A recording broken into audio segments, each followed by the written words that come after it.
le livre de Matthieu, chapitre 7, à partir du verset 1, je médite. Amen.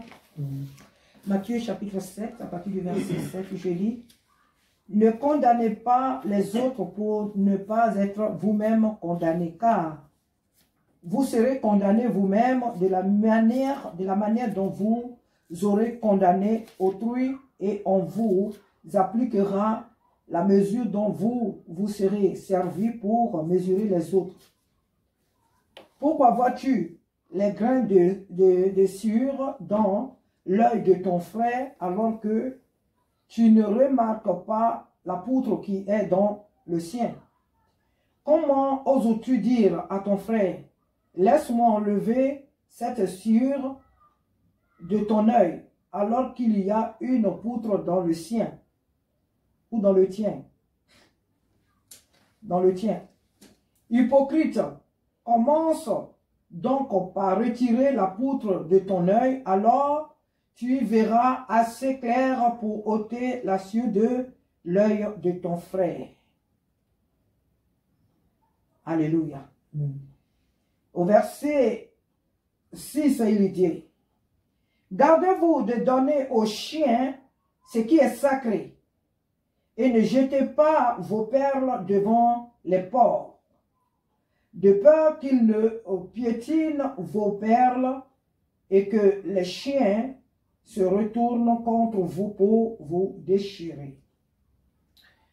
Mais la pensée ce soir que nous allons méditer, que le Seigneur veut que nous méditons ce soir, c'est le jugement qu'on porte à autrui, sans toutefois savoir que nous-mêmes aussi, on a des faiblesses, on a des manquements et qu'on n'a pas encore fini de vivre sur la terre.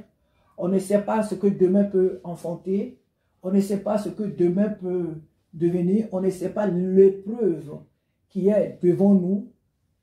Si ce n'est pas la grâce du Seigneur que nous surmontons les épreuves, si ce n'est pas la grâce du Seigneur que nous triomphons des épreuves, nous ne pouvons, de par nos propres efforts, de par nous-mêmes, nous ne pouvons vaincre aucune épreuve. C'est par le Saint-Esprit que nous sommes victorieux. C'est par le Saint-Esprit que nous sommes triomphateurs. Amen. Et donc ici, le Seigneur dit, ne condamnez pas. La Bible est bien claire. Il y a des jugements, il y a des critiques que nous pouvons faire. Il y a des choses que quelqu'un fait, c'est vrai, on porte des critiques. Pas qu'on critique la personne, elle n'est pas là, on la critique, on la critique dans le but de la dénigrer, de la salir, non. Mais il y a des critiques positives dans la vie, alléluia, que nous pouvons porter, que nous pouvons faire, des critiques.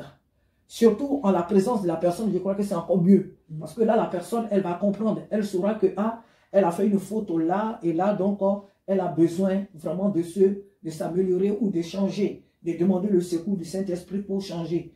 Mais quand la personne n'est pas là, qu'on parle derrière, ça devient une critique, ça devient des critiques négatives et qui ne servent à rien.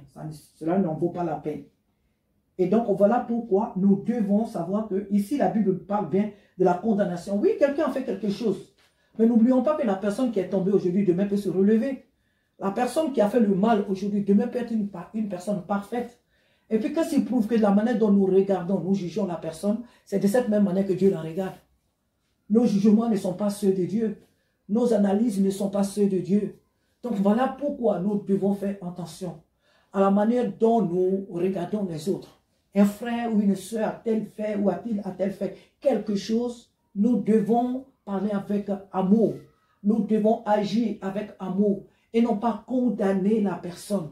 Il y a des personnes qu'on caricature, qu'on condamne dans certains comportements, dans certaines attitudes, ce que la personne n'est pas. Oh, on dit ce frère-là, il court les femmes. Parce qu'on a appris tout simplement un jour que le frère est tombé avec une soeur. Maintenant, ça devient sa nature. On parle maintenant comme si, on dit ce pasteur-là, il enseigne les femmes de son église. Pourquoi? Parce qu'il a fait ça une seule fois. Il est devenu enseigneur des filles de son église.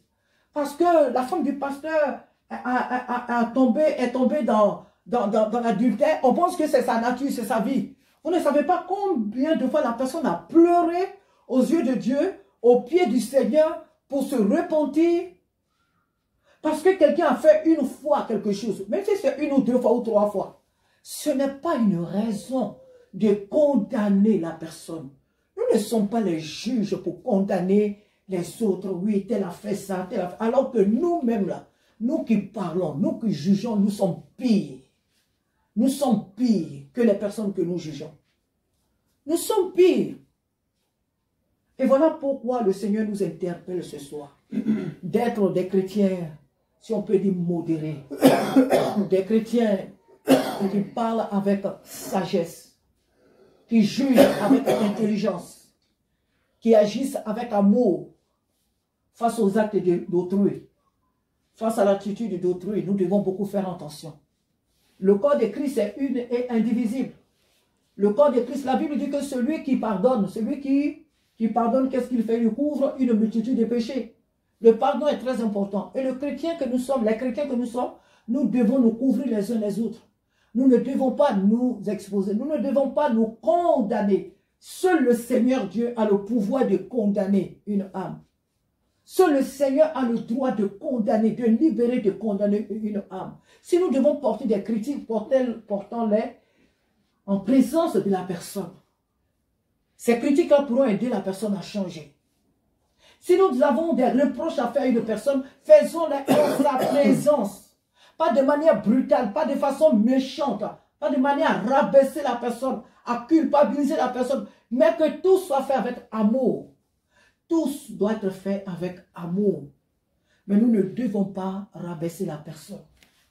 Maintenant, la personne à qui on fait les reproches, si elle ne veut pas comprendre, et si elle ne veut pas se soumettre aux reproches qu'on lui fait, ben, je pense que la personne, elle sait la décision qu'il faut qu'elle prenne, parce que, de par son attitude, elle risque d'empoisonner toute l'église. Donc, qu'est-ce qu'il faut faire? On prend d'abord du temps pour avertir quelqu'un. On prend d'abord du temps pour parler à quelqu'un. C'est très important. Et certaines personnes pensent que Jésus est tellement amour et que dans l'église, quand quelqu'un fait une chose qui n'est pas bien, il faut la laisser continuer. Parce que, oui, le Saint-Esprit va changer la personne. Donc, ce n'est pas à nous de faire de telles choses. J'ai dit bien que ce soir, le Seigneur nous dit que avant de regarder à ce que l'autre fait, de le condamner, regardons nous-mêmes à notre vie. Examinons nous-mêmes notre vie. Mais cela ne nous dissocie pas des critiques positives. La Bible elle-même nous enseigne d'aller vers un frère qui a fait quelque chose de mauvais et de lui parler, de le corriger. Dans les épîtres, on parle même de la sous-discipline. C'est très important. C'est pour le bien de la personne. Donc, ce n'est pas mauvais de porter des critiques. Mais quand on condamne, c'est pourquoi le premier verset parle de la condamnation. C'est-à-dire quand on condamne quelqu'un, on la juge mal et on la condamne, c'est grave. Parce que ce n'est pas notre rôle de condamner les gens. Telle personne est comme ça, et c'est comme ça, désormais, on a choisi de la voir. Tel frère comme ça, telle soeur comme ça, et c'est comme ça, on a désormais choisi de voir la personne.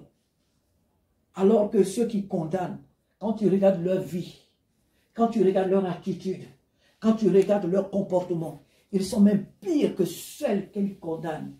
Elles-mêmes, elles sont pires que celles qu'elles condamnent. Et c'est pourquoi ce soir, le Seigneur nous appelle à ne pas condamner nos frères, nos sœurs, à cause de ce qu'ils font. C'est mauvais ce que fait le frère, c'est mauvais ce que fait la sœur. Mais nous n'avons pas à les condamner. Parce que nous tous, nous avons des failles. Parce que nous tous, nous avons des fautes. Parce que nous tous, nous avons un seul juge qui est Jésus-Christ. Parce que nous tous, nous avons un seul Père qui est Jésus-Christ. Parce qu'un seul est notre Maître, Jésus-Christ. Et il nous appelle à l'amour. L'amour qui corrige. L'amour qui reprend. L'amour qui reprend. Mais un amour, vraiment, comme le mot le dit, l'amour, la douceur. Et non pas une violence. Et non pas une condamnation. Nous n'avons pas à nous condamner les uns les autres, mais à nous reprendre avec amour. Parce que ce que nous constatons dans nos assemblées, c'est que les gens qui aiment condamner les autres, elles sont tellement vives dans leur manière de faire. Elles sont tellement vives dans leur manière de condamner, dans leur manière de faire, comme si elles-mêmes n'ont pas de faute, comme si elles-mêmes elles n'ont pas de péché, comme si elles-mêmes elles n'ont pas de faille. Et c'est malheureux que des gens au milieu de nous se voient comme des personnes qui sont sans défaut, des personnes qui sont justes, des personnes qui sont trop, ou très, très converties, qui connaissent trop le Seigneur, des personnes qui sont pures. Non. Tous nous avons des défauts. Voilà pourquoi nous devons faire attention à la manière dont nous regardons les autres, dont nous regardons les autres. Nous devons faire attention à la manière dont nous regardons nos frères, nos soeurs. Nous ne devons pas nous condamner, nous ne devons pas nous juger, car le Seigneur dit, on te jugera de la manière dont tu juges les autres. On te mesurera de la même mesure que tu prends pour mesurer les autres là. C'est avec ça aussi qu'on va te mesurer et tu comprendras si cela est bien ou mauvais. Ce que tu fais aux autres là, il te sera aussi fait. Car la Bible dit quoi? Tout ce que vous voulez que les autres fassent pour vous, faites-le de même pour eux. Car c'est la loi et les prophètes. Tout ce que tu veux qu'on te fasse là, fais-le aussi de même pour les autres. Car c'est la loi et les prophètes. Alléluia. Que le Seigneur nous aide à avoir une bonne attitude envers nos frères et nos soeurs. Même si on a appris qu'un frère a fait ça ou un pasteur a fait ça, faisons attention à la manière dont nous parlons. Parce que nous ne connaissons pas dans le secret de la personne. Nous ne savons pas ce que la personne a vécu avec le Seigneur. Deux fois, la personne s'est déjà repentie. La personne a pleuré aux yeux du Seigneur, aux pieds du Seigneur. Elle s'est repentie. Mais parce qu'on a affiché sa faute là sur les réseaux sociaux, désormais on la regarde, on la juge en fonction de cette faute. Or, la personne dans son secret là-bas, Dieu lui a déjà pardonné parce qu'elle s'est repentie. Mais les juges sur les réseaux sociaux, les juges dans nos églises continuent de braver la faute, hein, de montrer toujours aux yeux du monde la faute de cette personne. Voilà pourquoi Jésus nous a dit que nous verrons au ciel des prostituées.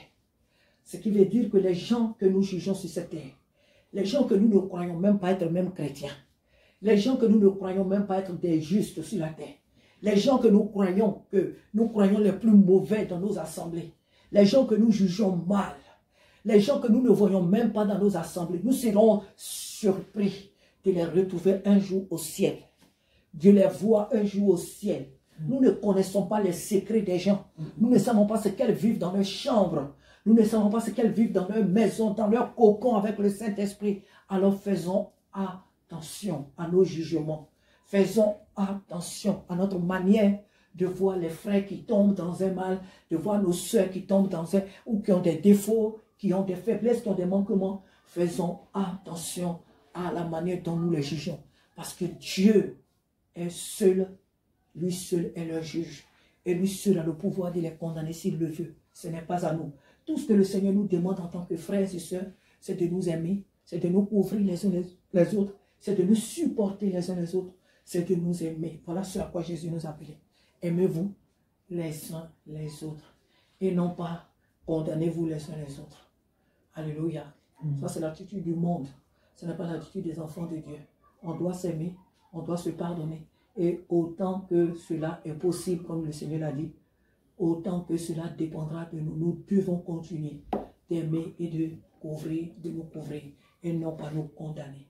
Que Dieu soit béni ce soir pour sa parole, qu'il nous aide à marcher de cette manière, à ne pas juger nos frères, et encore moins les condamner, mais à pouvoir les aimer et prier pour eux. C'est à cela que le Seigneur nous appelle. Amen. Amen, amen.